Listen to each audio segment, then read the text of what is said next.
Bismillahirrahmanirrahim. Assalamualaikum warahmatullahi wabarakatuh.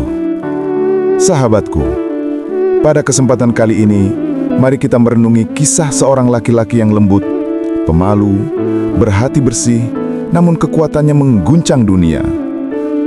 Seorang sahabat yang mencintai Al-Quran, yang kekayaannya ia serahkan untuk Islam, dan yang kesabarannya diuji dengan cara yang paling berat. Dialah Uthman bin Affan bin Abil As, lelaki yang disebut Nabi SAW sebagai orang paling pemalu di antara umatku, hingga para malaikat pun malu kepadanya. Di video kali ini, kita akan menyelami perjalanan hidupnya, dari masa mudanya, keislamannya, perjuangannya, kekhalifahannya, hingga detik-detik menyedihkan akhir hayatnya saat sedang membaca ayat-ayat Allah. Mari kita mulai dengan hati yang tenang. Namun, sebelum masuk lebih dalam, bantu kami dengan subscribe, like, share, dan jangan lupa aktifkan loncengnya agar sahabat tidak ketinggalan kisah-kisah lainnya.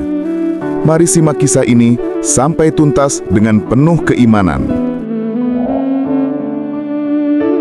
Utsman lahir dari keluarga bangsawan Quraisy, Bani Umayyah. Ia tumbuh sebagai sosok yang tampan, berkulit cerah, berjanggut lebat, dan lembut dalam tutur kata. Ia dikenal sebagai orang yang sangat pemalu, bukan pemalu yang lemah, tapi pemalu yang penuh wibawa. Dalam perdagangan, Utsman luar biasa jujur. Ia tidak pernah menipu, tidak pernah mengambil hak orang lain, dan selalu mengembalikan lebih jika ia merasa tidak adil. Tidak hanya berharta, Utsman juga berilmu. Ia pandai membaca, menulis, mendengar syair, dan memahami nasab. Kelembutannya membuat semua orang menyukainya. Tidak ada musuh pribadi, tidak ada kebencian, tidak ada permusuhan. Hatinya bersih. Sebelum Islam pun, ia tidak pernah bersujud pada berhala.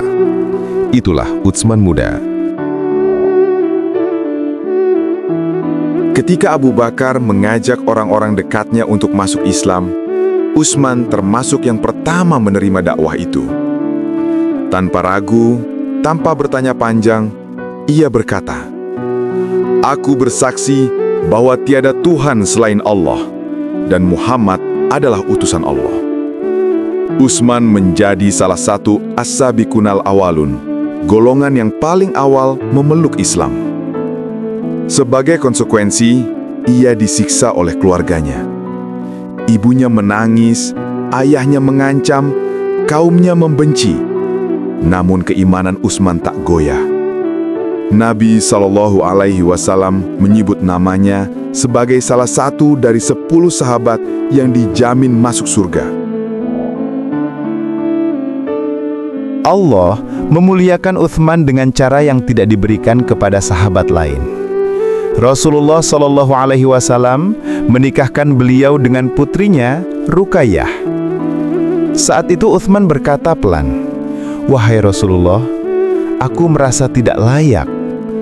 Rasul menjawab, "Engkau adalah laki-laki yang paling lembut dan paling baik akhlaknya."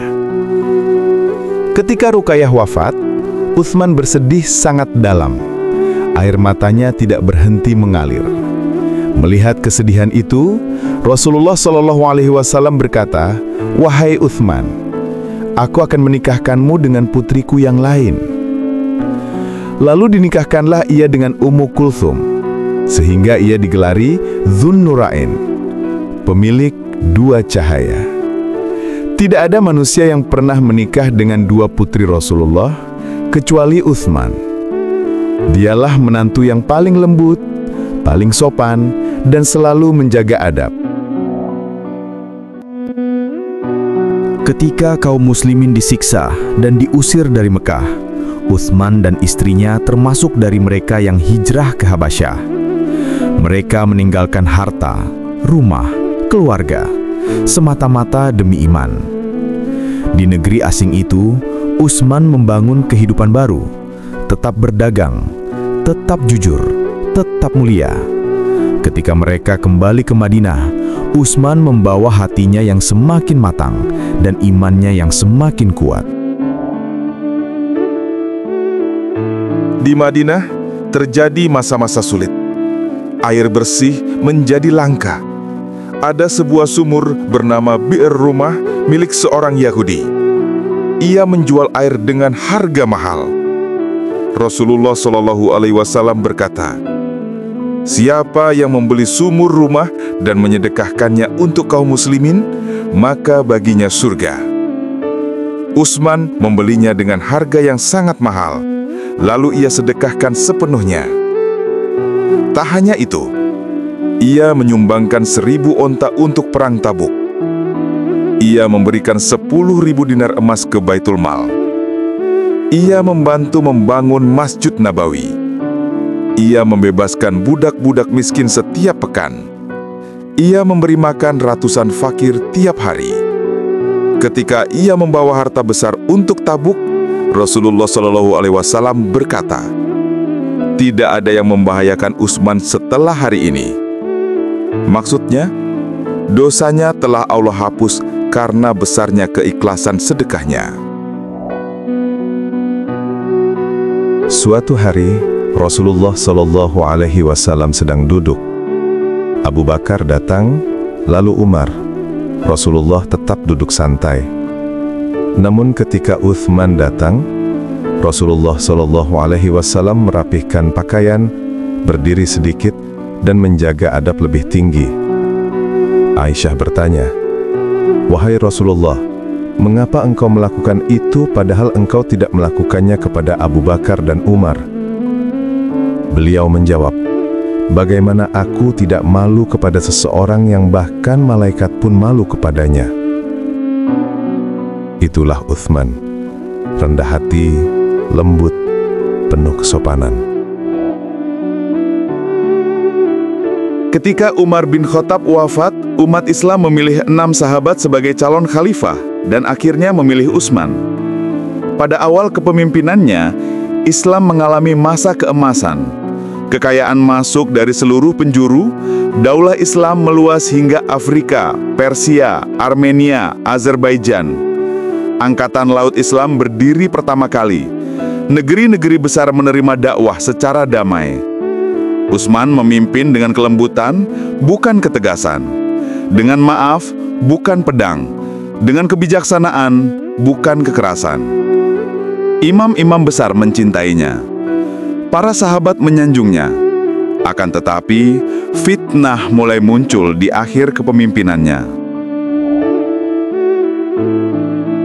Inilah salah satu jasa terbesar Utsman bagi dunia Islam. Ketika Islam menyebar luas, umat dari berbagai bangsa membaca Al-Quran dengan logat berbeda. Hampir terjadi perpecahan. Atas nasihat Huzaifah bin Yaman, Utsman mengumpulkan para hafiz terbaik, Zaid bin Sabit, Abdullah bin Zubair, Sa'id bin As, dan lainnya. Disusunlah mushaf dengan satu rasem yang seragam. Kemudian disalin dan dikirim ke seluruh negeri Islam. Inilah mushaf Utsmani, mushaf yang kita semua gunakan hingga hari ini. Sejarawan sepakat, kalau bukan karena Utsman, kaum muslimin mungkin bertengkar karena bacaan Al-Quran.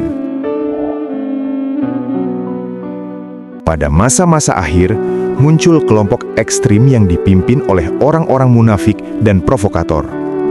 Mereka memutarbalikkan cerita, menyebarkan fitnah, memanipulasi rakyat di negara-negara jauh, hingga banyak yang membenci khalifah tanpa alasan.